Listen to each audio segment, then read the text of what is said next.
Hi friends, welcome to నేర్పర్ YouTube channel. ఈరోజు మనం మన ఛానల్లో ఎస్ఎస్సి ఎంటీఎస్ సంబంధించిన పేపర్ డిస్కస్ చేసుకోబోతున్నాం. ఇది దేనికి యూజ్ అవుతుందంటే ఎస్ఎస్సి వాళ్ళకి, దాంతోపాటు ఆర్ఆర్బి గ్రూప్ డి ప్రిపేర్ అయ్యే వాళ్ళకి యూజ్ అవుతుంది. ఓకే, సో ఇది 12:30 PM to 2 PM shift.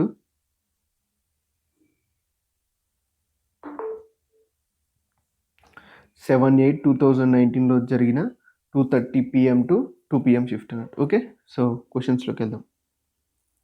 First question, if the discount offered on an article is 40%, then what will be the ratio of selling price and market price అంటారు. Okay, so 40% discount ఇస్తే selling ప్రైస్కి market ప్రైస్కి అంటే ముద్రిత వెలకి అమ్మిన వెలకి మధ్య నిష్పత్తిగా అనుకోమంటాడు. Okay, so చూద్దాం. చూడండి, ఎప్పుడైనా సరే మనం డిస్కౌంట్ అనేది దేని మీద ఇస్తాం? ముద్రిత వెల, మార్కెట్ ప్రైస్ మీద ఇస్తాం అన్నట్టు. ఓకే, సో మీకు మ్యాక్సిమం చెప్పాను మార్కెట్ ప్రైస్ అనేది ఎప్పుడైనా 100 అనుకోవాలని. ఓకే, సో ఇప్పుడు సెల్లింగ్ ప్రైస్, మార్కెట్ ప్రైస్ మీద కొంచెం డిస్కౌంట్ ఇచ్చి మనం అమ్మేస్తాం అన్నట్టు వస్తువుని. ఓకే, సో ఇప్పుడు 40% డిస్కౌంట్ ఇచ్చింది అనుకుందాం. ఓకే, సో 100లో 40% అంటే ఎంత? 40. 40 తీసేస్తే ఎంత? 60. ఇప్పుడు ఏమంటుండు? సెల్లింగ్ ప్రైస్కి మార్కెట్ ప్రైస్కి అడుగుతున్నాం మనం. సెల్లింగ్ ప్రైస్ అంటే ఇది కాబట్టి 0కి 0 కట్టు, 2 3 6, 2 5 అది selling price to market price అడుగుతుంది కాబట్టి 3:5 మన answer. Okay, next question. The ratio of milk and water in a mixture is 2:1. If we add 12 liters of water in the mixture, then the ratio of milk and water becomes 4:3. What is the quantity of water in the new mixture అంటుండు. Okay, milk and water in the mixture అంటుండు. Okay, so ratio ఎంత అంటుండు? మిల్క్కి వాటర్కి ratio 2:1 అంటుండు ఒక మిక్చర్లో. ఇప్పుడు ఏమంటుండు? If you add 12 liters of water in the మిక్చర్లో 12 లీటర్ల నీళ్ళు కలపమంటుండు. కలిపితే the ratio of milk and water becomes 4:3. Milk water ratio అనేది ఏమవుతుందంట? 4:3 అవుతుందంట. Okay, so what is the quantity of the water in the new mixture? కొత్త మిక్చర్లో వాటర్ క్వాంటిటీ అడుగుతుంది. ఓకే, సో ఇప్పుడు మనం చేంజ్ చేసింది ఏంటిది? ఇక్కడ ఒకసారి జాగ్రత్తగా గమనించినట్లయితే వాటర్ కలిపినాం కానీ మిల్క్ చేంజ్ చేయలే కదా. సో మిల్క్ అనేది రెండిట్లలో సేమ్ ఉండాలి. అంటే ఇక్కడ 4 పార్ట్స్ ఉంటే ఇక్కడ కూడా 4 పార్ట్స్ ఉండాలి. సో దీన్ని 2తో మల్టిప్లై చేద్దాం. ఓకే, సో 2తో మల్టిప్లై చేస్తే కొత్త రేషియో ఏమొస్తుంది? మిల్క్ వాటర్ 2 4, 1 2 వస్తుంది. మళ్ళీ దీనికి 12 లీటర్స్ యాడ్ చేస్తే మళ్ళీ సేమ్ 4:3 వస్తుంది. అంటే ఇక్కడ నుంచి ఇక్కడికి ఎంత పెరిగింది? 1 పార్ట్ పెరిగింది. సో లీటర్ వైజ్గా అయితేనేమో 12 లీటర్స్ పెరిగింది. అయితే what is the quantity of water in the new mixture అంటుంది. న్యూ మిక్చర్లో ఎంత? 3 పార్ట్స్ కదా క్వాంటిటీ. ఓకే, సో ఇది 1 పార్ట్ అనేది 12 లీటర్స్ అయితే 3 పార్ట్స్ అనేది ఎంత? 3 టైమ్స్ ఉంటుంది, 36 litres. Okay, next question. Ajay sold an article for 84 at a loss of 30%. If he sells the same article at 120 rupees, then what will be his profit or loss percentage అంటాడు. Okay, so Ajay 30% నష్టానికి 84 రూపాయలకు అమ్మిండు. అయితే 120 రూపాయలకు అమ్మితే loss కానీ నష్టం కానీ ప్రాఫిట్ కానీ లాస్ కానీ ఎంత అంటున్నా ఆయనకి. ఓకే, సో చూడండి, 30% నష్టానికి అమ్మిండంటే కాస్ట్ ప్రైస్లో 70%కి అమ్మినట్టే కదా. ఎప్పుడైనా లాభమైన నష్టమైన దేని మీద చూస్తాం మనం? కాస్ట్ ప్రైస్ మీద చూస్తాం. కాస్ట్ ప్రైస్లో 70% అనేది 84 అంటే ఇప్పుడు ఏమంటుండు? 120 రూపాయలకు అమ్మినట్టు. ఓకే, సో ఒకవేళ 120 రూపాయలకు అమ్మితే ఎంత వస్తుంది? ఓకే, సో చూడండి, ఇప్పుడు మనం కాస్ట్ ప్రైస్లో ఎంత శాతం ఉందో చెప్తే అది లాభం నష్టం చెప్పొచ్చు కదా. అట్లా అన్నట్టు 12 పాదుల 120, 12 ఏళ్ళ 84, అంతేనే కదా. సో 12 ఏళ్ళ 84, 7 అనేది 70% అయితే 10 అనేది ఏమవుతుంది? 100% అవుతుంది. అంటే 100% of the cost price. So 100% of the cost price వచ్చిందంటే లాభం కానీ నష్టం కానీ లేదన్నట్టే కదా. 100% కాస్ట్ ప్రైస్ ఎంత ఉందో అంత వచ్చింది. 100% అంటే అది ఎంత ఉందో అంత చెప్పడాన్ని 100% అంటాం. Okay, so 100% of the cost price అంటే no profit no loss. Option 4. Okay, next question. A sum of 900 is invested at compound interest compounded annually for 2 years. If the rate of interest is 10% per annum, then what will be the amount అంటాడు. Okay, so 900 రూపాయలని compound ఇంట్రెస్ట్కి 2 సంవత్సరాలకి ఇచ్చిరు అన్నట్టు. Okay, so 10% వడ్డీ rate అయితే amount ఎంత అవుతుంది అంట. సో సింపుల్, 10% వడ్డీ రేట్ అంటే 2 సార్లు కదా. సో 900లో 10% ఫస్ట్ ఇయర్కి. సో 900 10% ఎంత 90. సో ఏమవుతుంది 990 అవుతుంది. మళ్ళీ 10% సెకండ్ ఇయర్కి. సెకండ్ ఇయర్కి 10% అంటే మళ్ళీ 99 యాడ్ అవుతాయి అంతే కదా. 10% అంటే లాస్ట్ ఒక 0 తీసేస్తే అది, లేకపోతే లాస్ట్ ఏదైనా ఉంటే లాస్ట్ ఒక దాని తర్వాత పాయింట్ పెడితే 10% వచ్చేస్తుంది. 990 + 99. ఓకే. సో 1089 చూడగానే చెప్పొచ్చు మనం. ఓకే. సో ప్రతిసారి మనకు ఫైనల్ ఆన్సర్ దగ్గర క్యాలిక్యులేషన్ వచ్చినప్పుడు సో ఆప్షన్స్ని మనం ఆప్షన్స్ హెల్ప్ తీసుకుంటే ఏంటంటే క్యాలిక్యులేషన్స్ కొంచెం తగ్గుతాయి. ఇక్కడ మనకు తెలుసు 990కి 99 యాడ్ చేస్తే యూనిట్ డిజిట్ 9 వస్తుందని. యూనిట్ డిజిట్ 9 ఉన్న ఆప్షన్స్ 2 ఉన్నాయి. యూనిట్ డిజిట్ 9 వస్తుంది, అంతేగాని 1289 వచ్చే ఛాన్స్ లేదు. ఇది 1000 అనుకున్నా, ఇది 99 అనుకున్నా, 1099. 1099కు 10 తక్కువ వస్తుంది అంతే, 1089. Simple logic. Okay. Next question. A takes 10 minutes more than B in covering a certain distance. If their speeds are in the ratio of 3:4, then what is the time taken by B to cover the same distance? అంటుంది. Okay. So ఇక్కడ చూడండి, A takes 10 minutes more than B అంటే A B కంటే 10 నిమిషాలు ఎక్కువ తీసుకుంటాడు to covering a certain distance. Certain distance means కొంత దూరం అన్నట్టు. కొంత దూరం అంటే కాన్స్టెంట్ డిస్టెన్స్, అంటే రెండు సేమ్ డిస్టెన్స్ అన్నట్టు. ఏ అయినా బి అయినా రెండు ఒకే దూరం అంటే ఇక్కడ డిస్టెన్స్ అనేది కాన్స్టెంట్ అన్నట్టు. If their speeds are in the ratio of 3:4, then what is the time taken by B to cover the same distance అంటాడు. ఓకే. సో స్పీడ్స్ రేషియో ఇచ్చాడు. ఏ బి స్పీడ్స్ రేషియో ఎంత 3:4. ఎప్పుడైనా distance కాన్స్టెంట్గా ఉన్నప్పుడు speeds ratio time ratio inversely proportional ఉంటుంది, 4:3. ఇప్పుడు ఏమంటుండే ఏ takes 10 minutes more అంటుండు. Okay. So 10 minutes more అంటే డిఫరెన్సే కదా. ఏ 1 పార్ట్ ఎక్కువ ఉన్నాడు, ఈ 1 పార్ట్ అనేది ఎంత 10 minutes టైంలో. ఇప్పుడు ఏమంటుండు, then what is the time taken by B to cover the same distance. 1 part అనేది 10 minutes అయితే బి ఎంత టైం తీసుకుంటుంది, 3 parts కదా. సో 3 parts ఎంత 30 minutes. Simple logic. మీకు ఆల్రెడీ టైమ్ అండ్ డిస్టెన్స్ చెప్పేటప్పుడు చెప్పిన ఒక 3 points. ఓకే. సో టైం కాన్స్టెంట్గా ఉంటే ఏం జరుగుతుంది, డిస్టెన్స్ కాన్స్టెంట్గా ఉంటే ఏం జరుగుతుంది, స్పీడ్ కాన్స్టెంట్గా. అవి 3 మీరు నేర్చుకుంటే మీరు ఎక్కడ ఫార్ములా యూజ్ చేయాల్సిన అవసరం లేదు. టైమ్ అండ్ డిస్టెన్స్ మొత్తం maximum without pen paper without formula చేయొచ్చు. Okay. Next question. C and D together can make a chair in 4 days and C alone can make this chair in 12 days. In how many days D alone can make this chair అంటారు. Okay. So C మరియు D ఇద్దరు కలిసి 4 రోజుల్లో చేస్తే C ఒక్కడే 12 రోజుల్లో చేస్తాడు. అయితే డి ఒక్కడు చేయడానికి ఎంత టైం పడుతుంది అంటాడు. ఓకే. సో చూద్దాం. సి ప్లస్ డికి ఎన్ని రోజులు పడుతుంది, 4 days పడుతుంది అంతేనా. సి ఒక్కడే చేయడానికి ఎంత పడుతుంది, 12 days పడుతుంది. ఎల్సిఎం తెలుసుగా మనకి ఎంత 12, 4 మూల 12, 12 ఒకట్ల 12. అంటే సిడి ఇద్దరు కలిసి రోజుకు 3 యూనిట్ల పని చేస్తే సి ఒక్కడే రోజుకి 1 యూనిట్ పని చేస్తాడు. ఓకే. సో ఇప్పుడు డి ఒక్కడే అంటే ఈ సిడిలోంచి సి తీసేస్తే డి ఒక్కడే వస్తాడు కదా. అంటే రోజుకి 2 యూనిట్ల వర్క్ ఎవరు చేస్తారు, డి చేస్తారు. టోటల్ వర్క్ ఎంత 12 units. ఓకే. సో 2 6 12 ఎన్ని రోజులు పడుతుంది, 6 days పడుతుంది డి చేయడానికి, 6 days. Okay. Next question. If the lengths of the diagonals of a rhombus are 24 centimeters and 18 centimeters, then what is the area of the rhombus? Okay. ఎప్పుడైనా సరే rhombus area అనేది మనకి diagonals ఇచ్చినప్పుడు, rhombus అంటే I think సమచతుర్భుజం అంటారు అనుకుంటా తెలుగులో. So 2 diagonals అంటే ఇట్లా ఉంటాయి కదా, ఇవి ఇచ్చినప్పుడు D1 D2 అంటాం వీటిని. ఓకే. సో D1 D2 ఇచ్చినప్పుడు ఏరియా అనేది ఏమవుతుందంటే 1/2 D1 D2, D1 into D2 లేదా హాఫ్ D1 D2 అనేది ఏరియా వైశాల్యం అవుతుంది అన్నట్టు. ఓకే. ఇందులో సబ్స్టిట్యూట్ చేయండి. 1/2 D1 ఎంత 24, D2 ఎంత 18. ఓకే. సో 2 9 18, 24 × 9. ఓకే. సో ఎప్పుడైనా సరే మనం ఇంటూ 9 చేయాలనుకో సింపుల్ లాజిక్ ఒకటి చూడండి. 24 × 10 - 1 చేయొచ్చు కదా. 24 10s are 240 - 24, 240 - 24 అంటే యూనిట్ డిజిట్ 6 రావాలి. సో ఆ రేంజ్లో ఉండేది 216. మనం ఎప్పుడైనా క్యాలిక్యులేషన్స్ని అక్యురేట్గా చేయడానికి ట్రై చేయకండి ఎగ్జామ్లో. Okay.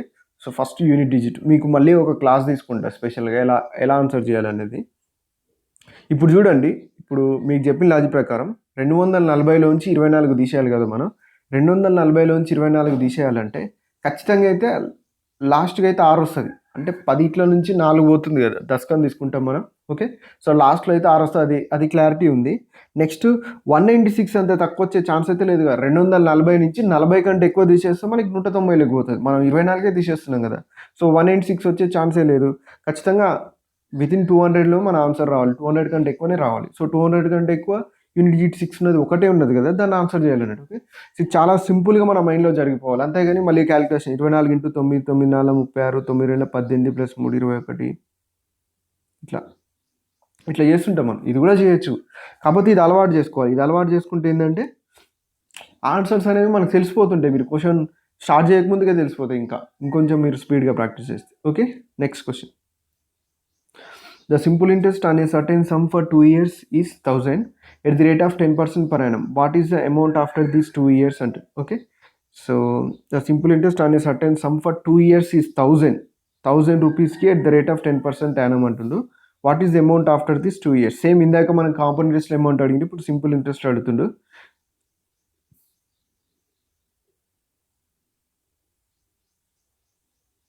Okay, direct simple interest ఇచ్చిండు. Simple interest on a certain some for 2 years is 1000 at the rate of 10% per annum. Okay, సంవత్సరానికి 10% అంటే 2 సంవత్సరాలకి ఎంత అవుతుంది? 20%. 20% వచ్చిన వడ్డీనే ఏందంటుండు? 1000 రూపాయలు అంట. 20% వచ్చిన వడ్డీనే 1000 రూపాయలు అయితే what is the amount after this 2 years? ఇప్పుడు అమౌంట్ అడుగుతున్నాను మనల్ని. ఓకే, సో 20% అనేది ఇంట్రెస్ట్ ఇది. Okay, so interest 20%. అమౌంట్ అనేది ఎప్పుడైనా ఏమవుతుందంటే, అమౌంట్ అనేది మనం ఇచ్చిన అసలు ప్లస్ వడ్డీ. అసలుని ఇంగ్లీష్లో ప్రిన్సిపల్ అంటాం, వడ్డీని ఇంట్రెస్ట్ అంటాం. ప్రిన్సిపల్ ప్లస్ ఇంట్రెస్ట్ అమౌంట్ అవుతుంది. మనల్ని ఏమడుగుతుండు? What is amount after these 2 years అంటున్నాం. 2 years తర్వాత అమౌంట్. ఎప్పుడైనా సరే ప్రిన్సిపల్ అనేది మనకి 100% ఉంటుంది సింపుల్ ఇంట్రెస్ట్లో. ఇంట్రెస్ట్ 20% అయింది కాబట్టి, సో ఇప్పుడు 120% కనుక్కుంటే వాళ్ళు అడిగిన అమౌంట్ వచ్చేస్తుంది. 120% ఎంత అడుగుతుంది? ఓకే, సో 20% అనేది 1000 అంటే, సో 5 times అయితే 100, ఇంకొక 0 పెట్టుకుంటే 1000. ఇది కూడా 5 times ఇంకొక 0 పెట్టుకోవాలి. 12 5 60. ఇక్కడ ఒక 0 ఇక్కడ ఒక 0 ఉంది కాబట్టి ఇంకో 2 0 పెట్టుకుంటే 6000 రూపాయలు. Okay, next question. If V1 is to V2 is equal to 1:2 and V1 plus V2 is equal to 147, then what is the value of V2 minus V1 అంటుంది. Okay, so V1 is to V2 అంటుంది. V1 is to V2 అంటే దీన్ని మనం ఏం రాసుకోవచ్చు? 1x is to 2x రాసుకోవచ్చు, లేదా 1x 2x రాసుకోవచ్చు కదా. V1 అనేది 1x, V2 అనేది 2x. ఓకే, ఇందులో సబ్స్టిట్యూట్ చేస్తే 1x నెక్స్ట్ అంటాం కదా, x plus 2x is equal to ఎంత? 147. 3x is equal to 147. Cut చేస్తే 3 4 12, 3 9 27. ఎక్స్ ఈజ్ ఈక్వల్ టు ఎంత? 49. ఎక్స్ వాల్యూ 49 వచ్చింది ఇంకా మనకి. సో సబ్స్టిట్యూట్ చేస్తే వి వాల్యూ ఎంత? 49. V1 49 అవుతుంది. V2 ఏమైతే 2 × 49, 49కి డబుల్ అంటే 15ని డబుల్ చేసి వచ్చేదానికి 2 తీసేయాలి, అంతేనా? 98. 49 98. ఇప్పుడు మనం ఏం చేయాలి? 98 minus 49. V2 minus V1 అడుగుతుంది కదా, సో ఎంత వస్తుంది? 49. ఆప్షన్ 4 మన answer. Okay, next question. The average of 36, 28, 43, 56, 74, 65, 12 and x is 45. What is the value of x అంటాను. ఓకే, సో ఎక్స్ వాల్యూ కనుక్కోవాలి. ఇప్పుడు చూడండి, యావరేజ్ అని చెప్తున్నాడు, ఈజ్ 45 అంటున్నాడు. ఓకే, సో ముందైతే ఎక్స్ వదిలేసి వీటిని యాడ్ చేద్దాం. చూడండి, ఫస్ట్ 10s యాడ్ చేద్దాం. 30 20 50 50 40 90 90 50 140 140 ప్లస్ 70 210 210 ప్లస్ 60 270 10 280 280ని పక్కకు రాసుకొని గుర్తుపెట్టుకోండి. Okay, so 8 6 14 3 17 6 23 4 27 5 30 2 2 34 280 plus 34. 280 ప్లస్ 34 అంటే ఒక 20 ఇచ్చేసినాం అనుకో, మనకి ఏమైతే 300, ఇంకా 14 మిగులుతుంది. 314 ప్లస్ ఎక్స్ డివైడెడ్ బై ఎన్ని ఉన్నాయివి? 1 2 3 4 5 6 7 8 ఉన్నాయి కదా. 8 ఈజ్ ఈక్వల్ టు ఎంత అంటున్నా? ఇన్ వాల్యూ 45 అంటున్నా. Okay, so 304 plus X is equal to 45 × 8. Okay, so 8 40s 8 4 32 320 plus 8 5 40 ఎంత? 360. ఎక్స్ ఈజ్ ఈక్వల్ టు ఎంత వస్తుంది? 360 మైనస్ 314. ఓకే, సో లాస్ట్లో 10 - 4 అన్నట్టే కదా. 60 అంటే పక్కన పెట్టేది, 0 ఉందంటే 10 - 4 అంటే యూనిట్ డిజిట్ 6 రావాలి. యూనిట్ డిజిట్ 6 ఉన్నది ఒకే ఒక్కటి, option 4. Okay, next question. If the least common multiple of 56, 57 and 58 is k, then what will be the least common multiple of 56, 57, 58 and 59 అంటుంది. ఓకే, సో 56, 57, 58 అనే దాని యొక్క ఎల్సిఎం అనేది k అయితే ఇంకొకటి పెంచింది మనకి 59 పెంచిండు, ఇప్పుడు దీని ఎల్సిఎం ఎంత అంటుండు. ఓకే, సో ఇప్పుడు 56, 57, 58 ఆల్మోస్ట్ కోప్రైమ్ నెంబర్స్. అంటే ఇప్పుడు 56, 57, 58 యొక్క ఎల్సిఎం కనుక్కోవాలనుకుంటే ఖచ్చితంగా సంథింగ్ ఇంటూ కే వస్తుంది. ఓకే, సంథింగ్ ఇంటూ కే వస్తుంది. ఇప్పుడు 56, 57 ఇక్కడ ఆల్రెడీ కే అంటుండు, సారీ ఇక్కడ ఆల్రెడీ దీని యొక్క ఎల్సిఎం కే అంటుండు కదా. సో 56, 57, 58, 59 యొక్క ఎల్సిఎం కనుక్కోవాలనుకుంటే, సో 59 అనేది ఇక్కడ మనకి ఏంటిది, ఇక్కడ ఇది ఒక prime number. So prime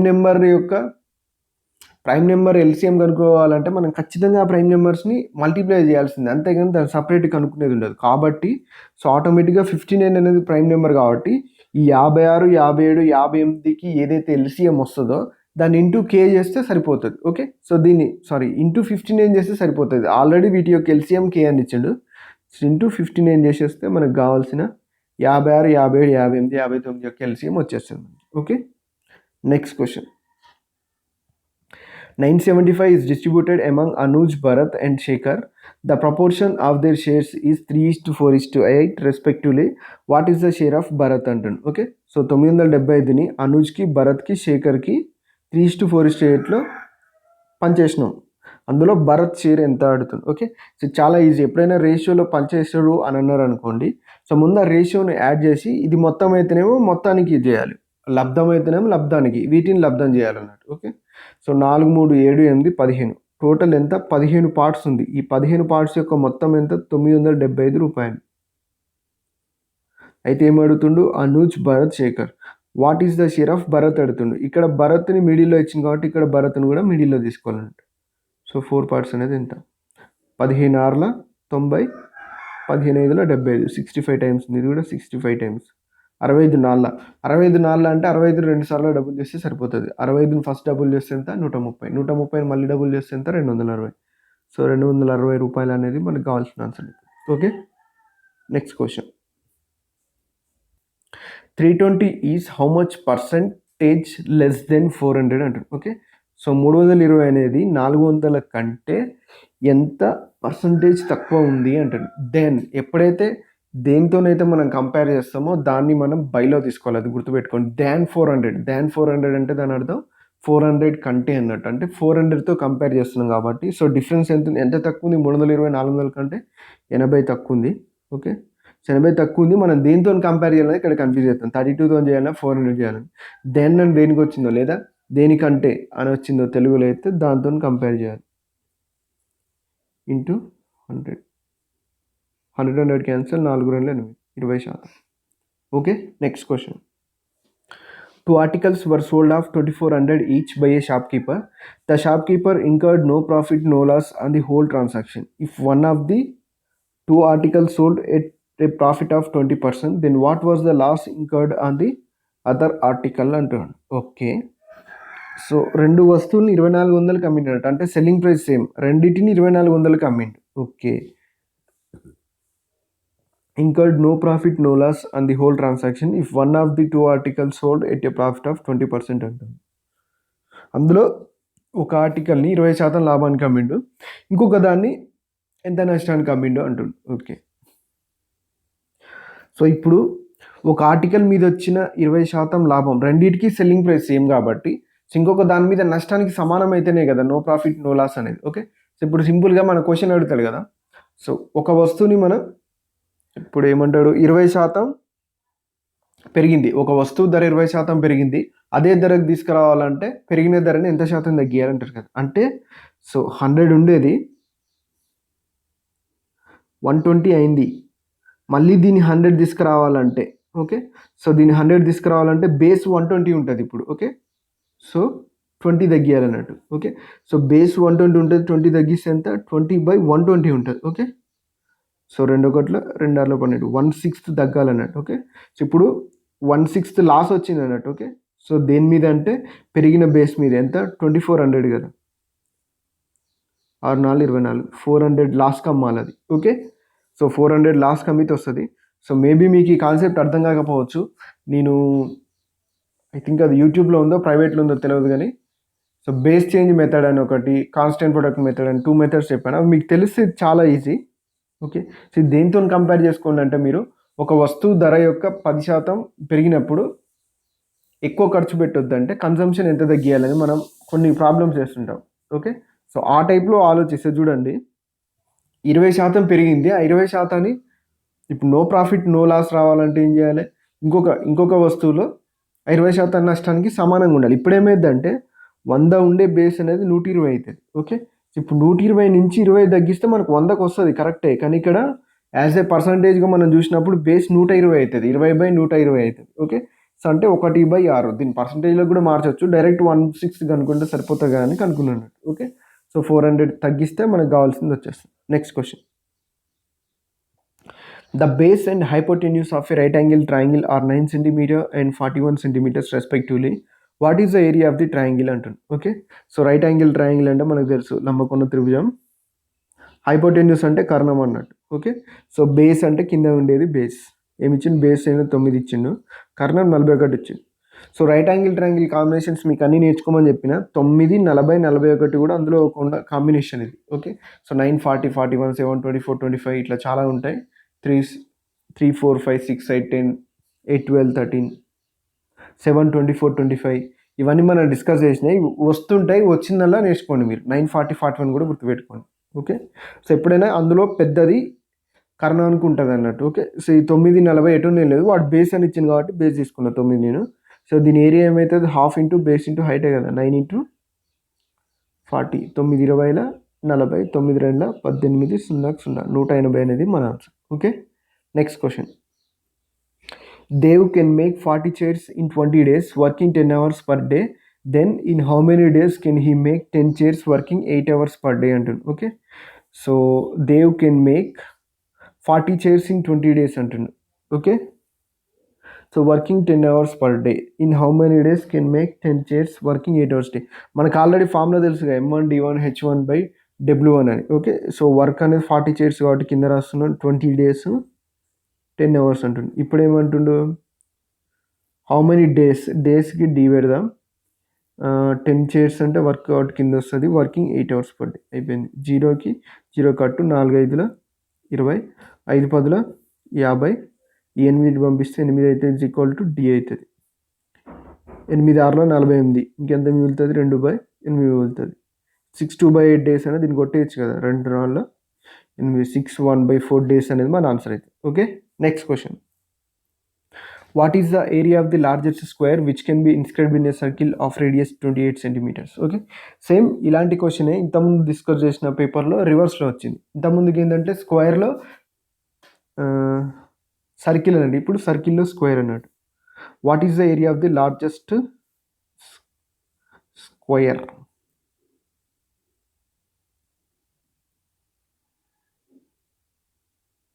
that can be inscribed in a circle of radius 28 cm అంట.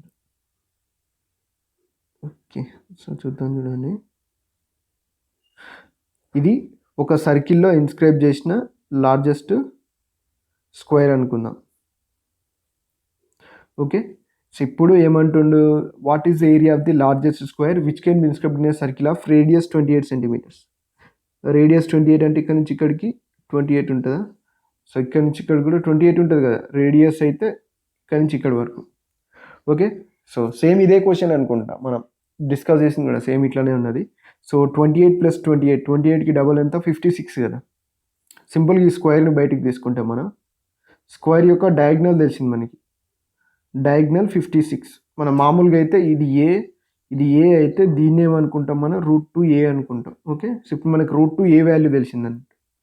సో √2a = ఎంత, 56 తెలిసింది. a ఏమవుతుంది 56/√2. a నేను 56 నేను రాసుకుంటున్నా అంటే 28 × రూట్ ఇంటూ రూట్ రాసుకోవచ్చు కదా. రూట్ ఇంటూ రూట్ ఏమైతే 2 అవుతుంది మనకి. సో ఒక రూట్కి ఒక రూట్ క్యాన్సల్. మనల్ని ఏమడుగుతుంది ఏరియాకి ఎప్పుడైనా సరే స్క్వేర్ కాంపోనెంట్ దీన్ని స్క్వేర్ చేయాలి. సో 28 స్క్వేర్ 28 స్క్వేర్ అంటే ఎంత 746 అనుకుంటా. 746 అంతేనా 784 8 కదా. ఓకే 784 రూట్ 2 స్క్వేర్ అంటే 2. ఓకే సో 700 ఇంటూ 2 అంటే ఎంత 1400. 80 ఇంటూ 2 160. 4 ఇంటూ 2 8. ఓకే సో 1568 అనేది మన answer. Okay next question. What is the value of simplification ఇచ్చింది కదా.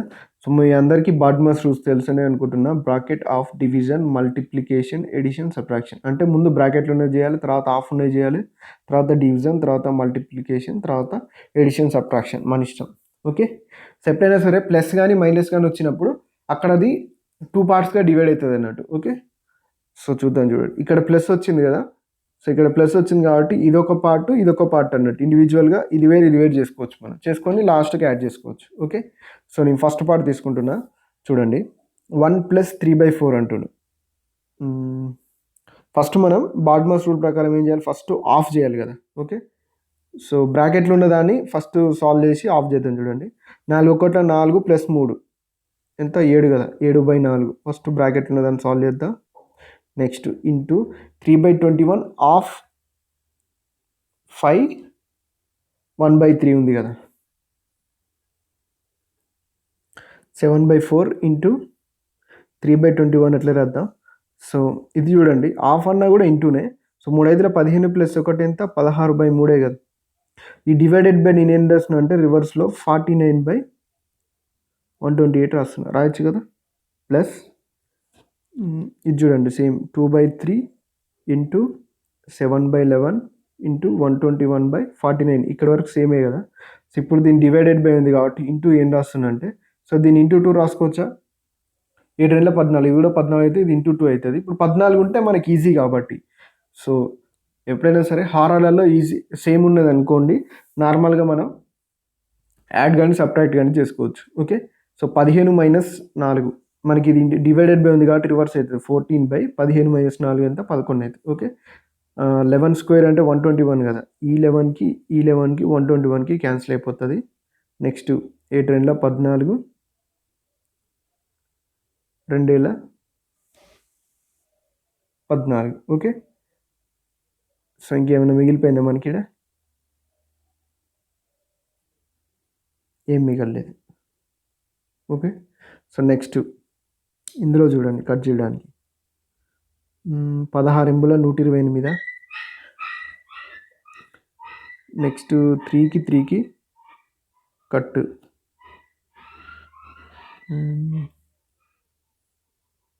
7 21. ఇక్కడ ఏం మిగిలింది 49/4 12 12 96 ప్లస్ 2 14/3 ఉంది. ఓకే సో ఇప్పుడు 96 రావాలంటే మనం దీన్ని దేంతో మల్టిప్లై చేయాలి. 49/96 14/32తో చేయాలి. ఓకే మనం ఏం చేయాలి 49 + 14 × 32 అంటే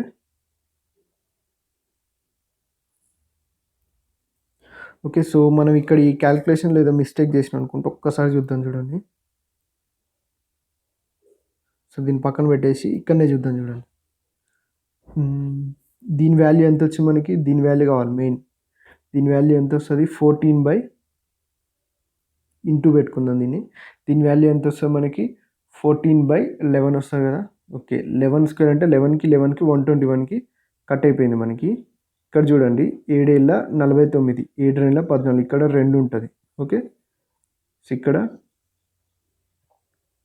2 ఉంటుంది, ఇక్కడ 2 ఉంటుంది, ఇక్కడ 3 ఉంటుంది, అంతే వేరే మిగిలిన. ఇక్కడ 4/3 వస్తుంది, సారీ 14 కాదు 4/3 వస్తుంది 32 4. ఓకే సో 32 4 ఉంటే 4 30 120 + 8 128 డివైడెడ్ బై 96. సో యాడ్ చేస్తే ఎంత? 120 ప్లస్ 40, 160 ప్లస్ 17, 9 ప్లస్ 8 17 కదా, 160 ప్లస్ 17 177/96. ఓకే. సో 177/96 అంటే 3 టేబుల్ పోతుంది చూడండి. 3 5 15, 3 9 27, సేమ్ 3 9 3 2 6, 59/32 మన answer. Okay. So next question. The average age of group of 20 men is 30 years. A 50-year-old man leaves the group while a woman joins the group. The average age decreases by 1 year. What is the age of women? Okay. So 20 మంది యొక్క average age ఎంత? 30 years. Okay. So 20 మంది యొక్క average age అనేది 30 years. Average అనేది దాని అర్థం ఏంటంటే 20 మందిని మనం ఈక్వల్గా 30 yearsతోని చూపించవచ్చు అన్నట్టు. ఓకే. సో అందులోంచి ఒక పర్సన్ వెళ్ళిపోయి ఇంకో పర్సన్ వచ్చినప్పుడు ఏమైందని చూద్దాం. 50 సంవత్సరాలు ఉన్న ఒక మనిషి వెళ్ళిపోతే ఇంకొక ఆమె జాయిన్ అయింది. జాయిన్ అవ్వడం వల్ల యావరేజ్ అనేది 1 సంవత్సరం తగ్గింది. ఓకే. సో యావరేజ్ అనేది 1 సంవత్సరం తగ్గిందంటే 20 మందిలో 1 సంవత్సరం తగ్గదా? ఎందుకంటే యావరేజ్ అంటే ఈక్వల్ డిస్ట్రిబ్యూషన్. ఓకే. యావరేజ్ మొత్తం 1 సంవత్సరం తగ్గిందంటే 20 మందిలో ఒక్కొక్క సంవత్సరం తీసేసేంత ఉంటుంది అన్నట్టు ఆమె ఏజ్. ఓకే. సో 20 మందిలో ఒక్కొక్కటి తీసేస్తే 20 మందిలో -1 అంటే -20. సో దేనికి -20? అందులో 50 సంవత్సరాలు ఉన్న ఒక మనిషి వెళ్ళిన ప్లేస్లో ఏమి వచ్చింది కాబట్టి సో 50 సంవత్సరాల కంటే -20 అన్నట్టు. 30 years ఉంటాయి అన్నట్టు ఆమెకి. ఓకే. సో మళ్ళీ ఒకసారి లాజికల్గా ఎక్స్ప్లెయిన్ చేస్తా, అర్థం చేసుకోవడానికి ట్రై చేయండి. ఓకే. సో ఇప్పుడు యావరేజ్ అనేది ఇప్పుడు 30 సంవత్సరాలు అనేది మనం దేనికి చెప్తున్నాం అంటే 20 మందిని రిప్రజెంట్ చేస్తూ యావరేజ్ 30 సంవత్సరాలు అని చెప్తున్నాం. ఓకే. ఇప్పుడు ఏమైందంటే ఆ 20 మందిలో ఒక పర్సన్ వెళ్ళిపోయి ఆ పర్సన్ ప్లేస్లో ఇంకొక పర్సన్ వస్తుండు. ఓకే. సో వచ్చే పర్సన్ వల్ల ఏంటంటే యావరేజ్ 1 year తగ్గుతుంది. ఆ 1 year యావరేజ్ అనేది ఎట్లుంటుందంటే సో ప్రతి ఒక్కరి నుంచి ఒక్కొక్కటి తీసుకునే ఎంత ఉంటుంది, యావరేజ్ తగ్గుతుంది కాబట్టి. ఓకే. సో ప్రతి ఒక్కరి నుంచి ఒక్కొక్కటి తీసేసేంత తక్కువ ఉంటుంది అన్నట్టు ఆమె ఏజ్. ఓకే. సో ఏ పర్సన్ ప్లేస్లో 50 years ఉన్న పర్సన్ ప్లేస్లో వస్తున్నారు అండ్ ఒక్కొక్కరి దగ్గర నుంచి ఒక్కొక్కరు తీసుకుంటారు కాబట్టి 50 - 20 30 years అనేది ఆమె ఏజ్ అవుతుంది. Okay. Next question. A train moves at the speed of 80 km/h and crosses a platform in 0.75 minutes. If the length of the train is equal to the length of the platform, then what is the length of the platform అంటారు. Okay. So ఒక train అంట 80 km/h వేగంతో వెళ్తూ ప్లాట్ఫామ్ని 0.75 నిమిషాలలో cross చేసింది. అయితే train length platform length రెండు same ఉన్నాయి. అయితే ఆ ప్లాట్ఫామ్ యొక్క పొడవు అడుగుతున్నాడు. ఇప్పుడు రైలు పొడవు కనుక్కున్నా ప్లాట్ఫామ్ పొడవు కనుక్కున్నా మనకు సేమ్ ఆన్సర్ వస్తుంది, ఎందుకంటే రెండు సేమ్ అని ఇచ్చింది కాబట్టి క్వశ్చన్లో. ఓకే. సో ఇప్పుడు 80 km/h అంటే దాని అర్థం ఏంటిది? 60 నిమిషాలకి ఓకే. సో 80,000 మీటర్లు పోతున్నాడు. 1 కిలోమీటర్కి 1000 మీటర్లు కదా. సో 80 కిలోమీటర్లు కాబట్టి 80,000 మీటర్లు పోతున్నట్టే కదా. సో అయితే 0.75 నిమిషాల్లో ప్లాట్ఫామ్ దాటింది అంటుండు. ఓకే. సేమ్ ఇదే లాజిక్లో వెళ్దాం మనం. ఇక్కడ 0 కట్ చేసి ఇక్కడ 0 కట్ చేద్దాం. ఇంకెట్లా చేద్దాం? దీనికంటే ఇంకా బెస్ట్ మెథడ్ ఇదే ఈజీగా ఉంటుంది. 6 0.75 రావాలంటే 6 ఇంటూ సంథింగ్ 0.75 రావాలి. వస్తుందా? రాదు. 6 ఇంటూ సంథింగ్ 8000 రావాలి. వస్తుందా? రాదు. కానీ వస్తుంది చూడండి. ఎట్లా అంటే ఇది చూడండి, 2 ముళ్ళు 6, 2 4 8. సో ఇది 4000 అనుకుందాం, ఇది 3 అనుకుందాం. 3 అనేది 4000, ఇది ఇంటూ 0.75 సారీ. సో 25 మూల 75. సో నేను 0.253 0.75 అంటుంది, అంతే కదా. ఇది కూడా అంతే, into 0.25. So 4000 into 0.25. Okay. So 4000 into 0.25. 4000 into 0.25 అంటే ఈ 2 zeros ఈ 2 pointsకి కట్ చేద్దాం.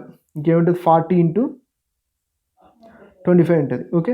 25 నాలుగు 100, ఇంకొకటి 0 అయితే 1000 మీటర్లు. ఈ 0.75 మీటర్లు వచ్చే 1000 మీటర్లు అనేది ఏంటి? 0.75 మినిట్స్లో ఏం చేస్తుంది? ప్లాట్ఫామ్ ప్లస్ ట్రైన్ లెంత్ని క్రాస్ చేస్తుంది. అంటే ప్లాట్ఫామ్ ప్లస్ ట్రైన్ లెంత్ ఎంత? 1000 మీటర్లు. ఓకే. సో ఇవి రెండు సేమ్ అంటుండు, ప్లాట్ఫామ్ ప్లస్ ట్రైన్. రెండింటి పొడవు సేమ్ అంటే ఇది 500 ఉంటే ఇది 500 ఉంటుంది, అంతే సింపుల్గా. మనం ఏమడుతున్నాం? ప్లాట్ఫామ్ పొడవు అడుగుతుంది కాబట్టి 500 meters. ట్రైన్ పొడవు అడిగిన 500 meters. Okay. Next question. A is equal to 2 divided by 3 into 4, B is equal to 3 of 4 plus 7 minus 2, and c is equal 4 plus 5 minus 6 then what is the value of a plus b plus c. ఈ సింప్లిఫికేషన్ని కొంచెం డిఫరెంట్గా పెడుతున్నాడు చూడండి. First అయితే division ముందు చేయాలి, అది మాత్రం తప్పదు మనకి. A is equal to 2/3 into 4 అంటే ఏ ఈజ్ ఈక్వల్ టు ఎంత 8/3 అంతేనా. Next b is equal to 3×4 12 మధ్యలో ప్లస్ ఉందంటే అది విడిపోయినట్టే కదా, దాన్ని మనం ఏం చేయలేం. 12 7 మైనస్ 2 అంటే 5, 12 ప్లస్ 5 అంటే 17. Okay. C is equal 4 plus 5 minus 6 9 minus 6 అంటే ఎంత 3 అంతేనే కదా. సి ఈజ్ ఈక్వల్ 3 ఇందులో సబ్స్టిట్యూట్ చేయండి. A is equal to 8/3 plus B is equal to 17 plus C is equal to 3. 17 plus 3 అంతా 20. 8/3 ప్లస్ 20 3 20 60 ప్లస్ 8 68/3 68/3 అనేది మన answer. Okay. So almost questions అయిపోయినాయి. Thanks for watching. మ్యాక్సిమం మీకు ఇవి యూజ్ అవుతున్నాయని అనుకుంటున్నా. అయితే సో నేనేం చేసిన అంటే ఆర్ఆర్బి గ్రూప్ డి వాళ్ళకి సపరేట్గా, అంటే ఓన్లీ గ్రూప్ డి ప్రిపేర్ అయ్యే వాళ్ళకి సపరేట్ ఆర్థమెటిక్ కోర్స్ అనేది ఆల్రెడీ ఇంతకుముందుకే లాంచ్ చేసాం మనం. సో కాకుంటే ఏంటంటే క్వశ్చన్స్ ఓన్లీ ఇంగ్లీష్లో ఉంటాయి, తెలుగులో అయితే ఉండవు. మ్యాక్సిమం మీకు ఆర్ఆర్బి ఎన్టీపీసీ వాళ్ళకి కూడా ప్రిలిమ్స్లో మ్యాక్సిమం అదే టైప్ క్వశ్చన్స్ వచ్చినాయి టైర్ 1 ఎగ్జామ్లో. ఓకే, సిబిటి 1లో. సో ఆర్ఆర్బి గ్రూప్ డి వాళ్ళకి కూడా యూజ్ అవుతుంది అనుకుంటున్నా. మీకు ఎవరికైనా ఇంట్రెస్ట్ ఉంటే జాయిన్ అవ్వచ్చు. 9849169471. సేమ్ ఎక్స్ప్లెనేషన్ ఇప్పుడు మనం ఎట్లయితే ఇస్తున్నామో పేపర్ ఎక్స్ప్లెనేషన్, సో అక్కడ కూడా సో విత్ కాన్సెప్ట్ ఎక్స్ప్లెయిన్ చేయడం జరుగుతుంది. మీకు ఎవరికైనా ఇంట్రెస్ట్ ఉంటే ఈ నెంబర్కి వాట్సాప్ చేసి జాయిన్ అవ్వచ్చు. Okay. So thanks for watching and all the best to all.